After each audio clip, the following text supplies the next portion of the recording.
And Nigeria's ranking in the 2024 Corruption Perceptions Index reinforces concerns over the nation's long-standing struggles with corruption, which has been a major challenge for governance and economic development in the country. Let's discuss further. The Executive Director, Center for Anti-Corruption and Open Leadership, Adeniran, joins me on the news. Thank you very much, sir, for your time. Now, what do you make of Nigeria's new ranking of 140 from 145 on the 2024 Corruption Perceptions Index? Well, it is a progress well made, and it is expected because before now, we know that the exposure of corrupt elements within our society is the reason why Nigeria was being ranked low and lower by the day, because we expose more corruption, we arrest more corrupt elements and more corrupt institutions and citizens were being prosecuted, including government officials. But now the fruit of the labor of anti-corruption agencies, especially the EFCC, is bringing out reward. And that is what the world actually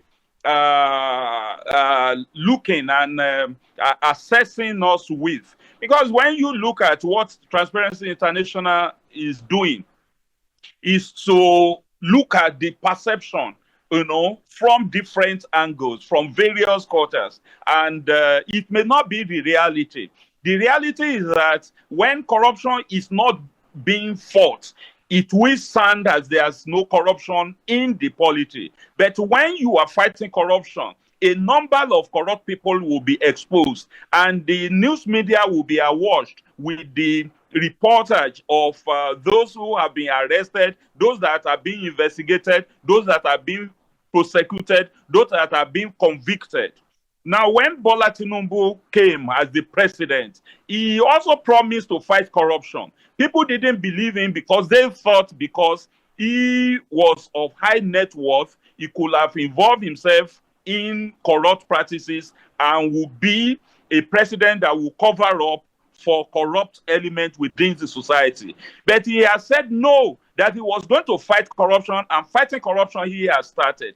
And when you saw what Ola Olukoyede has been doing at the EFCC, he first and foremost did internal cleansing for EFCC. Then most of the EFCC officials that are found to be aiding and abetting corruption or protecting corruption or helping corrupt elements to get out of the hook, he actually disciplined many of them. He asked some of them to leave the agency for him, and that has been a continuous thing.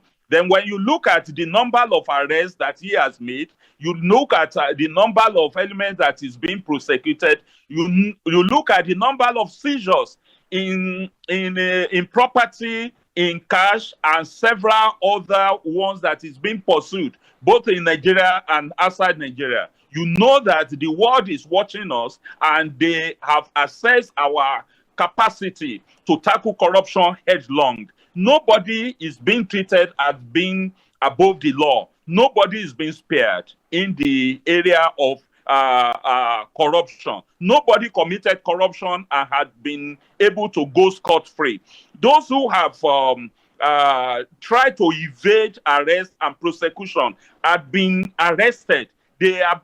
Some of them are being investigated, some of them are being prosecuted, some of them are behind the walls by now. And this is the perception that Transparency International needed to hold on to.